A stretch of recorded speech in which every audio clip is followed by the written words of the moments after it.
Hey everybody, welcome back to another episode. Today's episode is going to be on detox or detoxification. In terms of the scientific literature, biotransformation is probably the searchable term that you'd want to look at when it comes to investigating, studying detox. So, Dr. Nutt, here, why would you say detox is such an important consideration in the clinical setting with our team?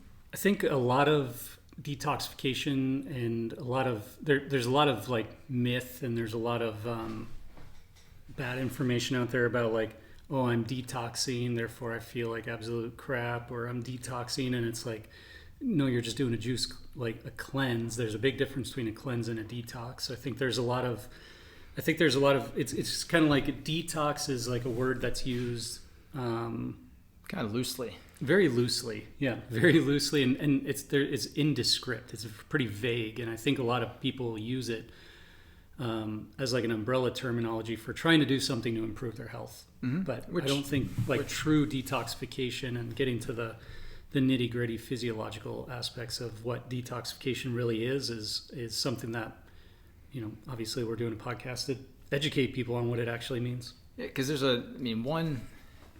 if you're doing things to improve your health, which is our team and our office are pretty large proponents of, we want it to be a good response. And I think a lot of times we see people try to implement something that is supposed to have a good outcome, but they feel like crap doing it because often somebody's doing a protocol or something that's very complicated, yet they're doing something that's very generalized to help them. And so, how can, and again, I think let's kind of build this back. I'm going to ask you some questions, rapid fire. Mm-hmm. Somebody is anemic. Should they go and try to do a detox? No. Why? I think when it comes to, oxygenation plays a big role in how our cells function. So mitochondrial health, which we've done a talk on that. We've done podcasts on that. Right. So if you kind of, before we go on, I know where you're going. I want to stop real quick before we go down a deep rabbit hole. If you don't get oxygen going to tissue, mm-hmm. right, we're 38 trillions of cells, you need oxygen to get to tissue to increase your ATP demand or ATP production. Mm-hmm. Brain, liver, skeletal muscle, and again, when I say liver, we should think big part of this biotransformation and detox, huge use of ATP there. So big time. Oxygen will impair that. Now, go on. Sorry, I messed with you. Well, I think when it comes to anemias, and then there's other aspects of anemias, like let's say someone has like a B12 deficiency causing like a megaloblastic anemia, like 120 different kinds of anemias, and iron deficiency is just one of them. So other forms of anemia that cause your cells to be big. Megalo is big, blastic is cell, so big cell anemias. What does the liver need when it comes to detoxification using like raw nutrient to help with detoxification? B vitamins. B vitamins right? are critical, especially in the methylation side. Exactly. So if you got this methylation problem where you're not helping out with the maturation of a red blood cell because of these methylation defects or methylation problems or just lack of methylated transporters, like without those, what else is happening downstream with liver? Like the liver uses those same ingredients to do different functions. So on the anemia front, what about phase 1, which is largely dependent upon a system called your cytochrome P450 enzymes? What's the key thing there with anemias? With like they're heme dependent, they're iron dependent enzymes. Yeah. And so I think, imagine somebody, again, it happens all the time. Somebody comes in and they're, might be megaloblastic anemia. They also may have an iron deficiency anemia. Mm-hmm. The most common, technically the most common, but clinically, I feel like we see anemias of chronic disease, which are more inflammatory based, where your liver dumps ferritin and just dumps the tank. Yeah. How do you think, the detox phase 1 especially, but also if, the B ones, they may be compromised. Yeah. Maybe a little alcohol problem. You're draining your B vitamins there, plus causing the inflammatory issues, some gut issues that I'm sure we'll get into, but talking about leaky gut issues and the effects that has on detoxification and liver function. Oh, absolutely. Again, so there's so many clues, even maybe on somebody's routine labs, maybe, routine, and let's say we're starting to run into some better, deeper lab panels where it's a very thorough thyroid panel. Somebody's hypothyroid. How is their hepatic or liver function going to be? Usually, if they're hypothyroid, that hepatic function is part of the reason why they're having issues, or they're having issues with their liver because of the hypothyroid. It's kind of like a chicken or egg situation. Yeah, it's just wild. You see these things all kind of come in, and again, most people don't come in the same. Somebody might have 2 or 3 little physiological issues that are impairing detox. And again, when we say detox, why is it important? It's one's ability to have this nice interaction with the world around them from a chemical standpoint. Absolutely. All the environmental toxins that we're taking in, but we also got to keep in consideration that every single time your cells are making energy, there's waste product. Just like when a car burns gasoline or diesel or anything for fuel, there's going to be a waste product. Well, if we don't have a good detoxification pathway or good detoxification system, it's kind of like you're keeping that exhaust. Instead of the exhaust going out, it's like going into the cabin of the car and toxifying the inside of the car. So now everything gets worse and less efficient and potentially dangerous, to the point where your body will identify that cell is so toxic that it has to get rid of it. Mm-hmm. Well, absolutely. And then too, if picturing what's kept inside of every single cell of our body, you have your nuclear DNA, which you're pretty important, all your kind of chromosomal footprint from mom and dad, and then you have your mitochondrial DNA that's a little bit more exposed, that we yield and get that handed down from our mothers. A little easier to damage that, and much easier to damage. So the waste product off of normal metabolism, we call it like a reactive oxidative species, like hydrogen peroxide, superoxide anions, perioxynitrate. Those things, if we don't deal with them, they can come after and kind of change and damage our DNA, and mitochondrial DNA even more so, which again is kind of the whole process of why we age over time. And so if we don't do this job well, then what's the aging process? It may be accelerated, it may be less beneficial or optimal. Damaged DNA is never good. No, never good. In terms of, looking at detox, kind of just trying to look at what, we have to take care of our own waste, our own tissue breakdown is a normal kind of processing to get it out. We kind of have 3 kind of categories of chemicals when we look at them. I think it's good to differentiate. So we have, heavy metals, right? So mercury, cadmium, nickel, lead, arsenic, actinium. These are common, metals that we're exposed to. And again, we should be able to handle them. Persistent exposure or high levels can buck the system and make it hard for us. You're going to have your environmental organic pollutants. So like your herbicides, like pesticides, the crap that they spray on our food. And we're just, we can go into a whole podcast on that. Your plastic activators, like when you make plastics, there's chemicals that come off of that. Those are your environmental toxins. Your hydrocarbons, things in food, not things in food, things in your water as Fluoride. well. Basically drinking tap water or something like that can, the toxicity level of just regular old water that we're supposed to be drinking out of our taps is pretty scary.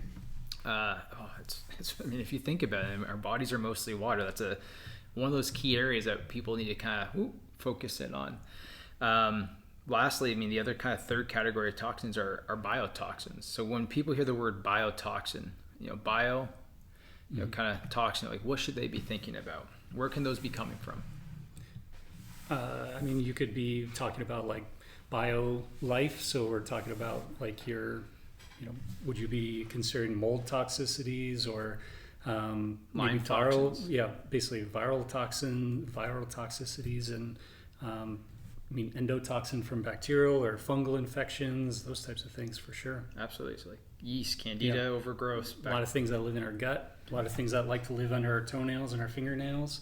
I had a patient the other day, he came in and he's doing much better, sleeping better, not getting numb or tingly, not getting dizzy or anything like that. But after 3 months working with him, he goes, "Oh yeah, by the way, I have this fungal infection that's just living underneath my toenails, and he keeps getting like the paint, the nail polish, like antifungals, and then they're getting all these topicals, and he's supposed to do these foot baths and everything.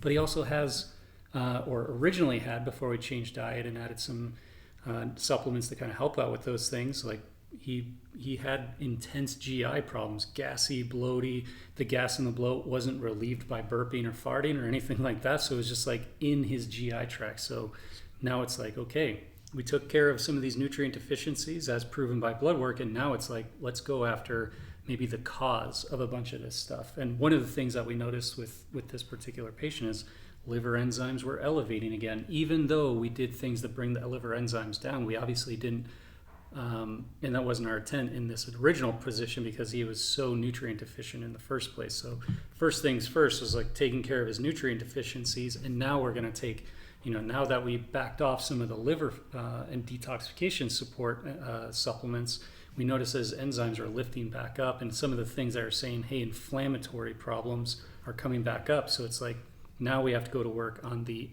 biotoxin, the endotoxin. Now that I know that he had like this pretty, since 2013, this fungal infection, we're going to do things to address that side of things from a systemic, not just like, oh, you got a fungal infection under the toes. Well, if you have fungal infection under the toes, where else is it? Exactly.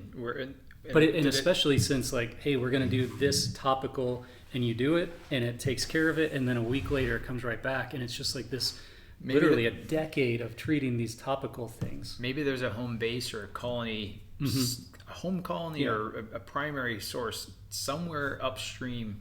Yeah. And it's allowed to recolonize very easily because, again, you're not going after kind of where this is coming from, which you see that often. So we kind of broke it down. It's like, maybe this has something to do with your low testosterone. Maybe this has something to do with the use of a CPAP. Maybe this has something to do with weird nerve pains, like these weird, not fibromyalgia, but just like zingers. He rests his arm against something, like gets zingers, or sleeping and waking up with the hand numb and tingly. It's like, maybe this has something to do with all these things. And, after a conversation with him, he goes, well, in 2016, I was told I have fatty liver disease, but the guy doesn't drink. So it's like, which idiopathic, So, fatty liver, when we get into that, there's I want people to think of your AMPK pathway, right? So when you increase this pathway AMPK, you increase lipolysis or fat breakdown. So when that gets hit or impacted in the liver, I think that's also when people do detoxes, they underappreciate how important of supporting that AMPK loop is. It is a huge critical step that I want to make sure, but it ties into that fatty liver aspect, and there's a lot of good research on it. I think it's interesting though, right? So the idea that biotoxins have this impact on our health, and again, it's not a new concept. If you look, a research by medical doctor Nolan back in 1979 showed that lipid polysaccharides and endotoxins from different bacteria infections, primarily mostly gram-negative, cause liver damage. And then what happens, they showed that there's increases in various inflammatory markers, like immune proteins go up, total protein goes up, specifically globulins. But what happens, let's say, to somebody's hormones if globulins maybe go up? Probably bind them a little bit more. Sex hormone binding globulin might be being released a little bit more. You might have basically down regulation of hormone production in the first place. Basically, when your brain and your liver are sitting here going like, we got inflammation problems, you're generally going to see steroidogenic pathways be suppressed. Well, and so plus, like, if you look at labs, kind of what's the best reflection point where people like, hey, your total testosterone, let's say somebody's total testosterone is 800, but they're free, and this is probably in a male, is 5. They still may be symptomatic. If they're free, if your free hormones is kind of what's that available to bind to the receptors to exert the effect. Yes, it's dampened down or lower because of more transport proteins like albumin and your sex hormone binding globulin. Again, even then coming back, the liver may be the impetus to some of your hormone symptoms lingering, even though your total testosterone looks great or your thyroid hormone, like your TSH, looks perfect. Which you don't get that information when you're just looking at total testosterone or just HDL, LDL, total cholesterol. It's like, and that's another thing, probably even more common than having a boatload of testosterone but no free testosterone would be having low hormone in general, just low testosterone, and having a boatload of cholesterol. This is probably what cholesterol lowering medications, one of the most common prescribed medications in the United States. Like, let's talk about that for a second, because there's a lot of people who are taking something to suppress specifically LDL. How would that have a play in detoxification? Like, why would that LDL be elevated in the first place? Again, where's cholesterol potentially made? In the liver. Most of our cholesterol circulating is primarily made in the liver. Yeah. Not from what you eat. A lot of people think like, well, I'm avoiding my eggs, or I'm avoiding this or that, or I avoid red meat, and it's like total cholesterol is being produced by your liver. And this is not to downplay the impact of cardiovascular disease and the management of it, but again, go to clevelandheartlab.com, look at their website, get reading on there. One of the things they point out, 50% of people who have heart attack and stroke have completely normal cholesterol levels. So again, inflammatory issues is the driving force to make cholesterol do a bad thing. And again, so the inflammation can be a signal from the liver first. And on top of it, cholesterol is a beautiful antioxidant to the neurological environment. You need it for steroid genesis or your sex hormone production, vitamin D production. Kind of going down and zooming back out. Going back to detox. Back to detox, right? And so let's say, we kind of made this connection that, hey, whether it's thyroid, whether it's just feeling crummy, gut can be basically having an impact on slowing down detox. I think this is the one thing too is, somebody might be anemic, poor oxygen kind of perfusion and delivery, iron deficient, you slow down phase 1. Looking at phase 2, the problem is the research shows when you see an increase in your various toxins, elevations in estrogen, antibiotics, gut inflammation, celiacs, all these things create inflammatory cytokines that suppress your phase 2. And I think this is one of the most important things that we have to consider in detox. If you have phase 1, and again, the purpose of phase 1 is to almost activate, right? And it activates to take a chemical more and make it more reactive. So that second step, it's a very good sticky binding reaction or conjugate, right? To now it becomes water soluble, but you have it latched on and you want to dump it into your bile and push through the GI. I think if you have a good phase 1, but you have this inflammatory story that's been dampening down phase 2, you go and you push anything that might liberate toxins to hit phase 1, and you make them very reactive, but yet you can't have a good phase 2 binding. Somebody's probably not going to feel incredibly well, and that's very, very common. And a lot of things that you want to do into your game plan is okay, if this person's been feeling like crap, they've had on and off antibiotics for 4 or 5 years, probably some level of phase 2 suppression. Hey, every time they have these estrogen surges through their cycle, they feel like pure trash. Okay, so hey, estrogen does what? It dampens potentially phase 2. So these things kind of lead to this picture like, hey, look, we need to probably push up phase 2 before we do anything to push any of the other phases. I think, when we first started out, we'd always be huge. Look, GI needs to be this barrier system first, right? If you got leaky gut or you have Crohn's, celiacs, and it's active, pushing a detox, when the liver does its job, where does it go? Small intestine. It goes right in through the biliary system. Into the upper GI or the small intestine. And if it is more porous or it's ulcerated, you have higher reuptake of crap you've already dealt with. So you're basically recycling. I did all this work to get rid of toxin. It dumps into your GI tract, and since you got a leaky gut, you reabsorb it. Reabsorb it. And where can it go? Brain, it wants, kidney, the worst places. Yeah, let's push some oxalates through kidney. Yeah, let's give you some kidney stones, or hey, let's push some inflammatory reactive chemicals and send it to the blood-brain barrier. Is that healthy? Now you have brain fog when you try to over detox, right? And so these are all things that are so critical. Yeah.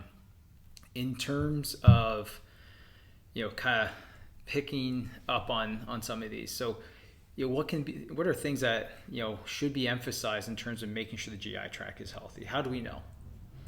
There's number one, and this is something that actually, my wife was talking to she was running a women's retreat, and she said, like, make sure, everybody is going to the bathroom every day. And it was like almost everybody said, like, oh, I only go like once every 3 days. If I go and drop a poop once every 3 days, you're saying that might be an issue. I shouldn't maybe jump into a detox. Absolutely. Or a liver push right away. I would want to make sure, because, okay. Transit time? Yeah, transit time, food in, food out, right? So like we should have a meal, and then we should cause a gastrocolic reflex. Fat in the stomach basically makes colon contract and squeeze things down. But more importantly to that, and me as a neurological guy, like the vagal nerve response to help regulate the contraction, the peristalsis, the toothpaste squeezy motion to get that poo down the tube. And the motor complex. Who else is communicating with liver, the vagal nerve, right? Mm-hmm. So who else is communicating with pancreatic function to release digestive enzymes? So if we're not having digestive enzymes, biliary flow, and liver detoxification and GI contraction, we should be kind of taking a step up and saying, okay, well, is this person having other parasympathetic problems? Or hey, I'm an anxious, nonstop, like I don't sleep well. Yeah. I'm tired during the day. I'm tired during the day, and I'm wide awake at night. Yeah, like the people who have no ability to control body temperature. So if it's 69 degrees, you're cold, and if it's 73 degrees, you're hot.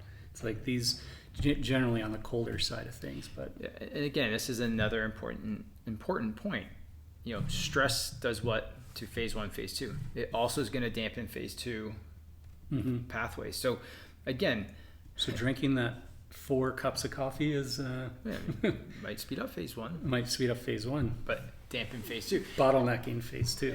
And then again, if somebody's just already anxious, it may be a wise place to, can we do things to modify or kind of see improvement there first before we go swinging for kind of bigger, deeper cell-based like detox? I think that's a lot of times where we want to make sure, like, does this make sense to do this yet? And sometimes you have to, our team has to slow patients down. They're like, I know this is my problem. Jump into it. Yeah. I've been living in this moldy house. Like, I want to get this out. I'm like, yeah, and I do too. Our team, our nurse practitioners, our whole entire team want to help you, but we want to make you not get worse. Exactly. So we have to make and lay the foundation for that. And that's where, autonomics, fight or flight, rest and digest. We want to make sure the digestive barrier, the blood-brain barrier is good. I mean, doing a GABA challenge, doing vagal nerve exercises, helping that neurochemistry base. Now, it's a double-edged sword. Somebody might have inflammation, and that might ramp up, your glutamate activity to make you anxious. So you might have to kind of do a couple things together. But again, the point of this is really, it's not a simple, hey, take these 5 detox supplements, it's going to cure you. I think that's where here's your I get really 20-day or 29-day or 40-day, or here's your 3-day or 10-day detox. It's like that's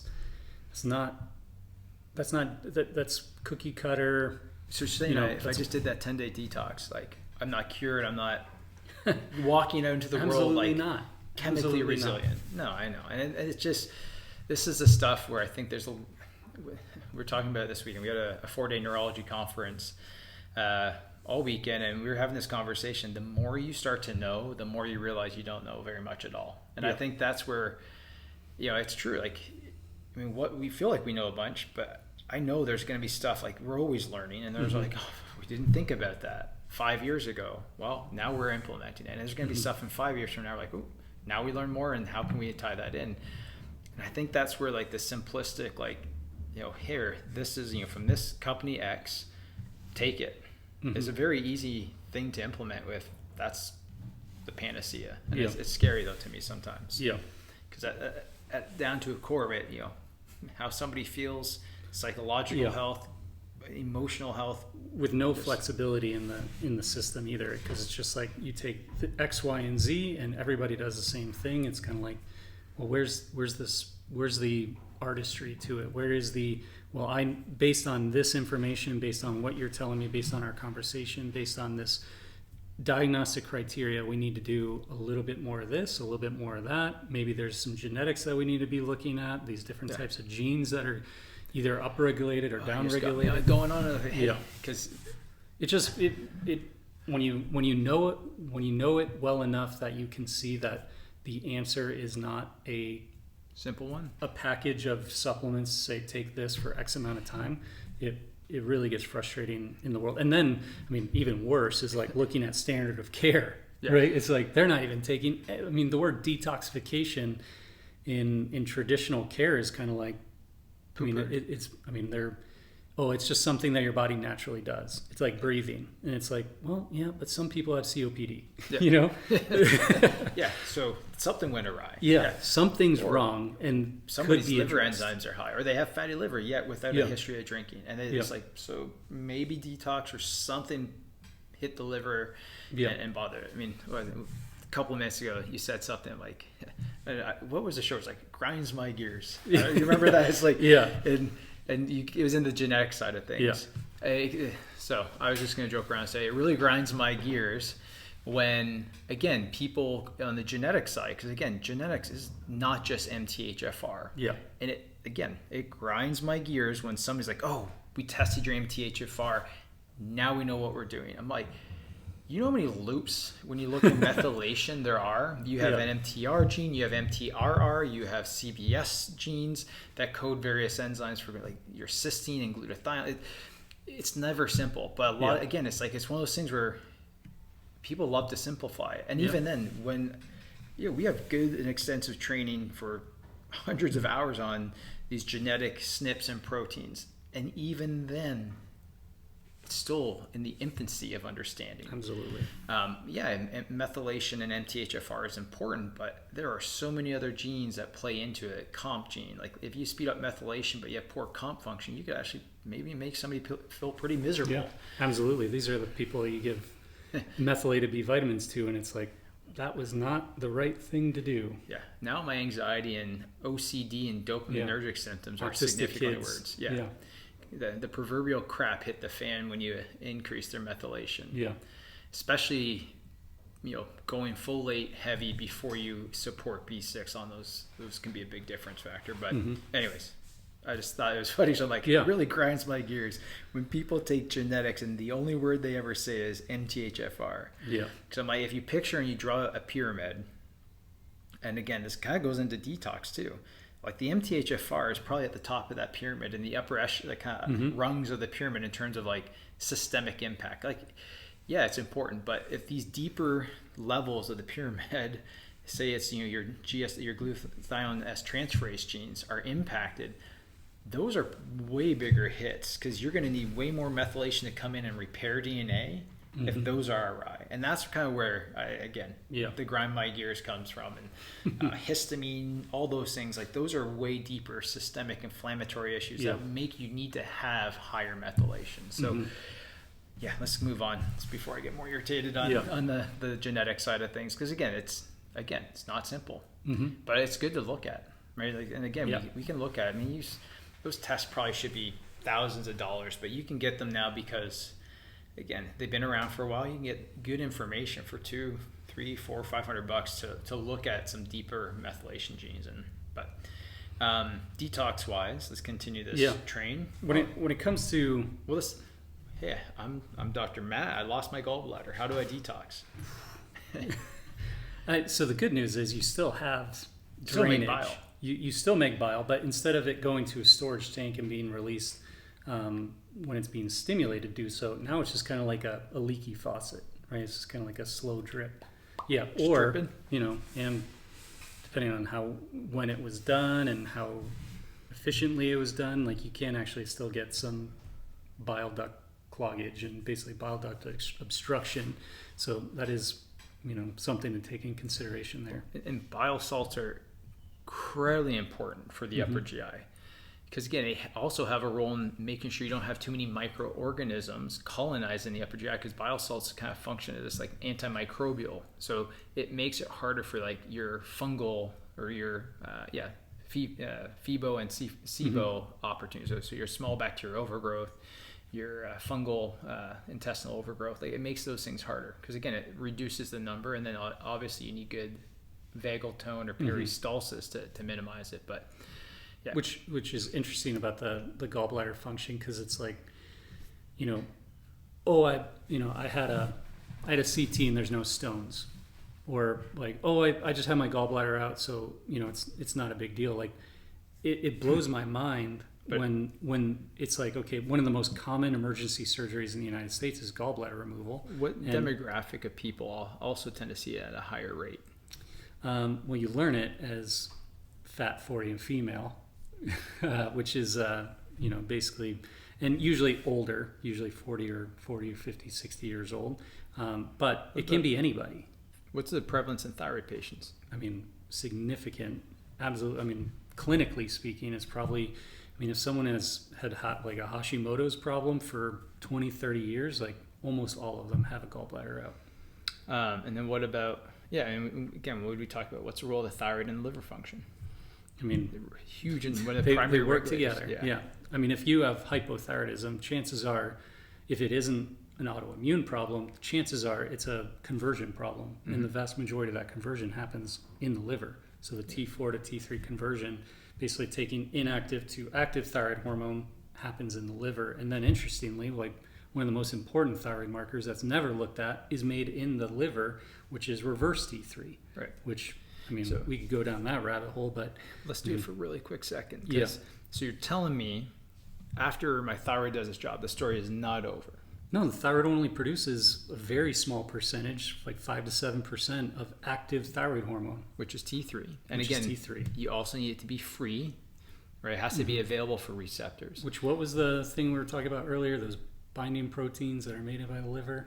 Yeah, globulins and albumins, if they're high, what's going on? You're going to see a decreased free fraction. Now, he brought up something really important. Now we're kind of going down a thyroid rabbit hole, which again, is good. Can't separate it. That's the thing. We can't put on goggles and just say this is detox, because it has all these fingerlings into every other aspect of health. Reverse T3 though is a very good marker to look at, because again, it's going to do what? It's inactive, but it's going to be competing for the same binding landing sites of active thyroid hormone.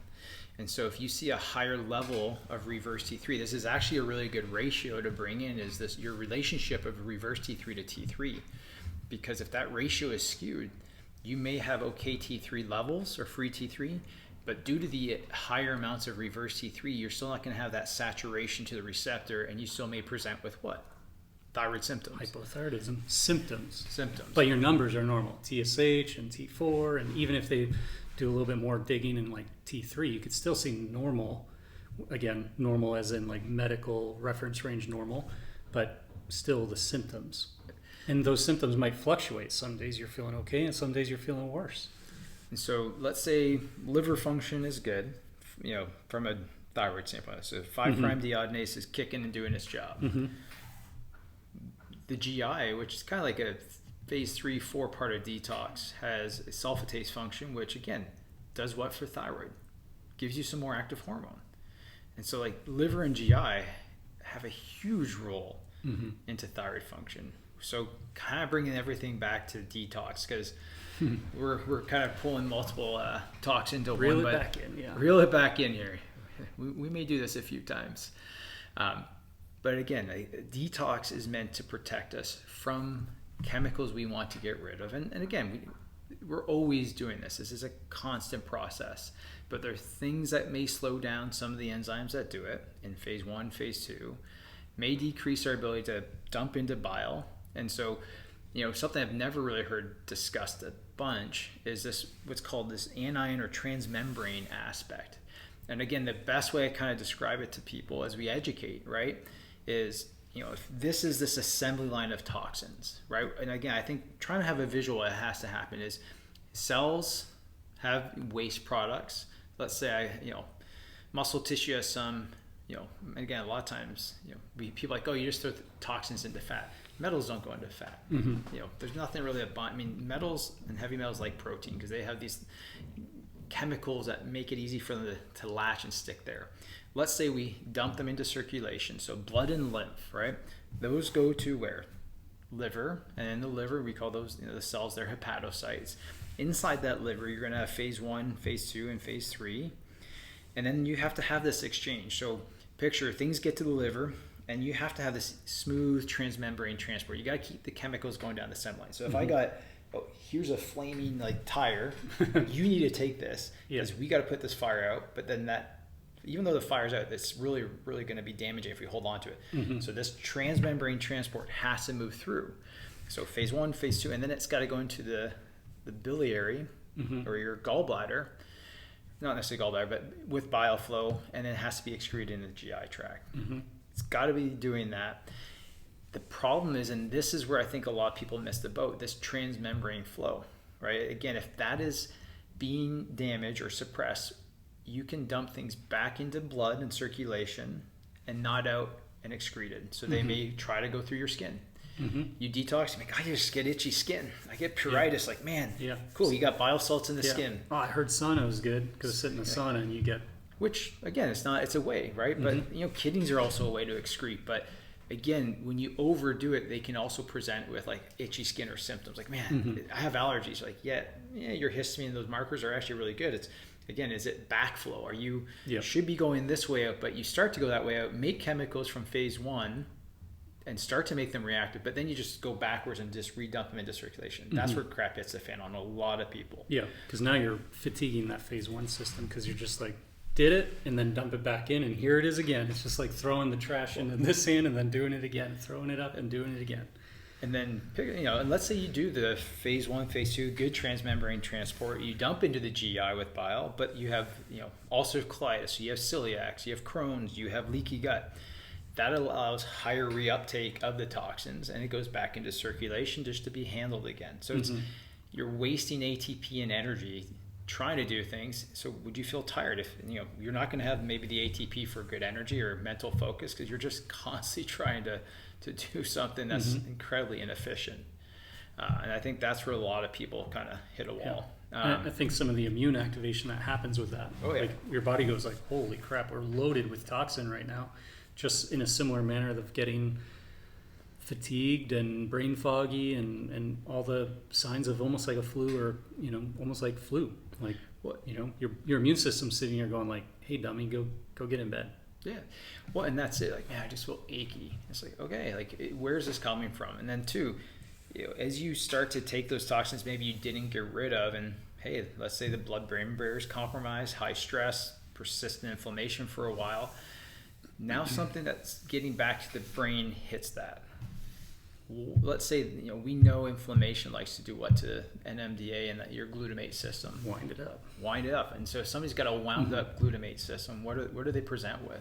Anxiety, insomnia, problems falling asleep, staying asleep, maybe like almost like ADHD symptoms, like their brain's bouncing around all over the place. Could be OCD or tic syndrome, like tic symptoms, or different types of basal ganglionic symptoms. You could have, wind up that NMDA receptor, wind up the that glutamate pathway. And generally, you're going to start shunting frontal activation. So now you're going to see more like irritability and mood swings and edgy and almost like hangry, but with other symptoms involved. And then on top of that, what does that do? Turns off GI, turns off detox, turns off all that other stuff downstream. So you're looking at, a big old, mess when it gets through blood-brain barrier. And like one of the perfect example is like when we were interns, or I was an intern, one of the worst things I always look back at it and say, I wish I had been more stern with this person,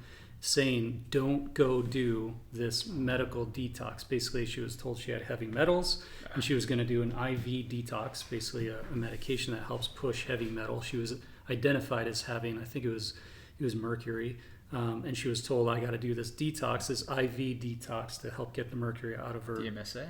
It's basically getting mercury out of her system. Well, I told her, be real careful with this. I've heard these things, and I wasn't even graduated. I wasn't even a doctor yet, but I was giving her information that I thought was good, but I wasn't stern enough. And she goes and gets this detox, comes back with a titubation, uncontrollable head motion, from Nebraska. I remember that. Yeah. It was she came back in, and my worst nightmare for that person happened because. And maybe I could have told her more sternly and said, listen, you cannot do this. And maybe she wouldn't have listened and done it anyway. I wasn't Dr. Nutt at the time, but You know, I think one of those it's a confidence factor. I think at that time, like just being like, look, here's a full disclaimer. Yeah. You can do this, but I just want to get this off my chest. Yeah. I don't think you should for this reason and why. Take it for what it's worth. Yeah. And if you want, like, or let's look into this. Let's look at other, do you want, I talk to other people that kind of like what we talk about, like a slower, healthier, make sure the systems are prepared. You don't want to push a detox unless each system that's involved in detox is ready, because you're only as healthy, you're only as good as your weakest link. And a lot of times, like, thiol groups on glutathione are a great binder for metals. You don't need a ton of phase 1 for heavy metals. They're already reactive. They already are very, I want to say sticky, but they're already ready to bind.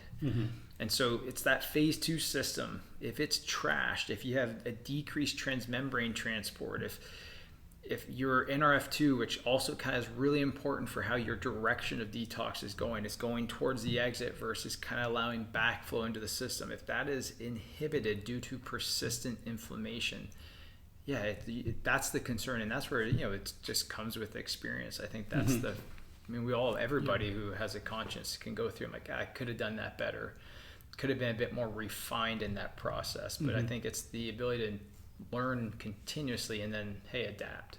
And that's where again, going into the protocol or the easy fix. Oh, this is just this 3 supplement detox. That's kind of the beef with that. It's never that simple. And so I think that's kind of where you end your education at, and your level of depth getting to a patient is problematic. All right, so we talked about kind of flow and directionality, and so I'll be honest, just in the last couple of years, kind of get into NRF2 activation. A very good way to kind of help is going through a system called your AMPK activity. And again, there's really cool research. When this is kicking and up and doing its job, it helps kind of integrate that NRF2, and that determines how good your glutathione transferase system works, your antioxidant systems, which help kind of deal with the waste and the kind of the byproducts of doing business, the exhaust per se. AMPK is huge in helping support that. The other thing that AMPK does, right? So if you look at the aging standpoint, there's a lot of discussion on mTOR protein. So the more mTOR protein is upregulated, the faster the aging process goes, right? So when you look at large bred animals, large species of dogs like Great Danes, they live 7 to 8 years. So they kind of go back into this mTOR protein being higher and more upregulated. So even in cancers, that's a target. But that being said, AMPK activation dampens down your mTOR pathways, which is great.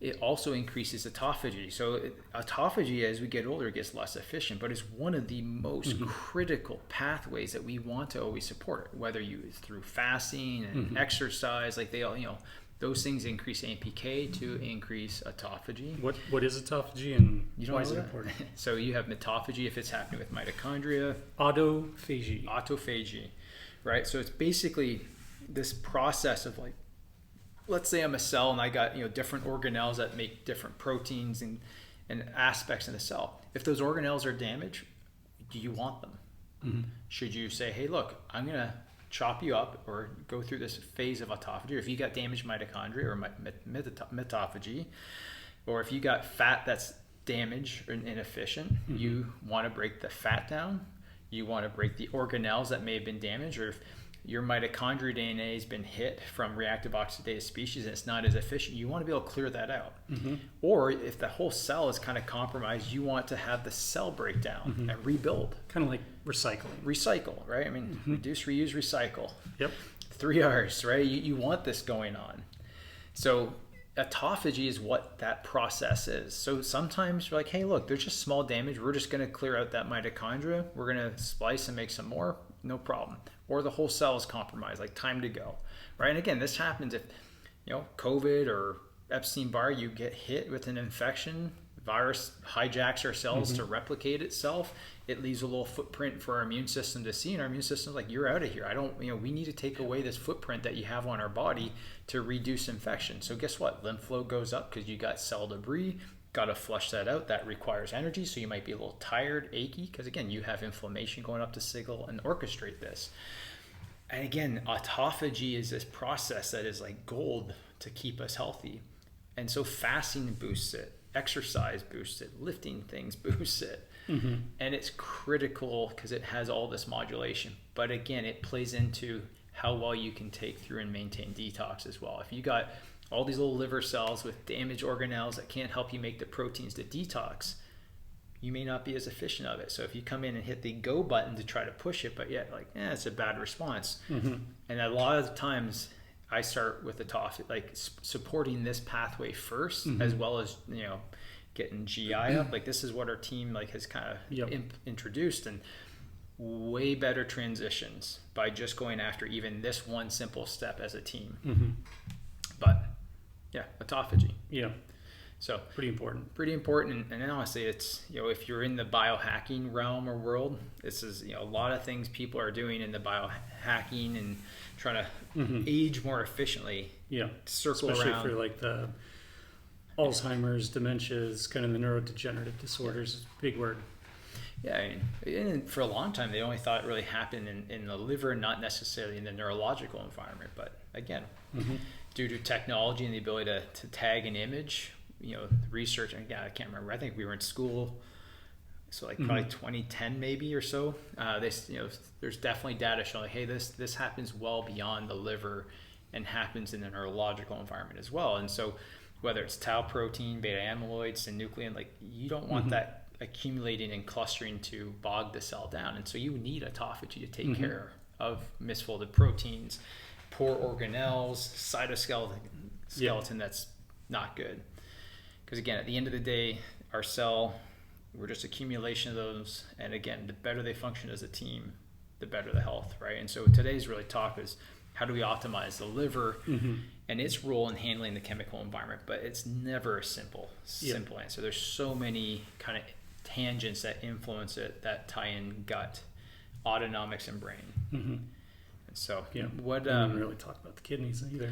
Kidneys as well. I mean again, we can go into that on another one. I think because we got to pee it out too. We got to pee it out, and again, you need a equal distribution. Sweat it out, pee it out, poop it out.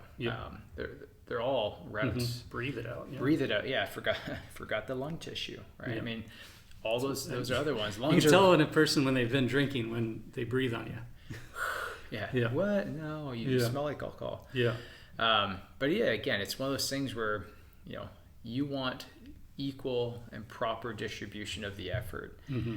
And so sometimes if the liver gets behind the 8 ball and it can't do its job, or the liver and GI, then maybe kidney, respiratory are better outlets, or skin. Mm-hmm. So you have outbreaks on your skin really easily, or you have respiratory, like, man, I just like always wheezy and crummy after I eat this, or I'm around this, like, again, those should be questions that maybe like, hey, is this a bigger picture of something else going awry?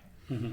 And so never a simple solution, but you need, your provider needs to be able to think across multiple layers and not just, here's a simple detox in a box.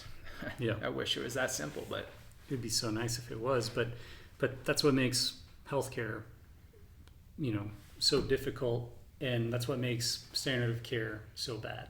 It's just like, you have X, you get this treatment, and that's definitely not how we treat ourselves. It's not how we treat our families or how we treat our patients. That's for sure. Right. I mean, we have a team, and this is a big part of our team is we have these ongoing discussions with all providers, our medical providers, our nutritionists, everybody have to have this understanding. And sometimes there's a lot of variables, and one provider may miss a couple of variables because they're like, whew. And so you have to kind of step back, and this is why it's great to have our meetings and be like, okay, this is the patient. Here's kind of the cluster of symptoms. Here's the labs. What considerations do we need to bring into our game plan as we go through it? Because again, when you bring it in as a team, you might catch something that, again, like, I know, but I kind of overlooked because, again, it's just there's a lot sometimes with patients. And that's the beautiful part as a team, having a collaborative, having providers with, we all have biases. Yep. Right. And so say you had 5 patients that came in with mold and they all had like heavy mold, you might like be biased by what you've seen recently, what you've read recently. And so the best thing that's, kind of offsets the bias is that collaborative, right? Having multiple eyes on a patient before you kind of roll out a game plan, because again, we don't want to be over influenced by a bias or a recent kind of like where your mind's at. I mean, it's like, if something's on your mind, it might stay on your mind and influence behavior or judgment or decision, right? Yeah.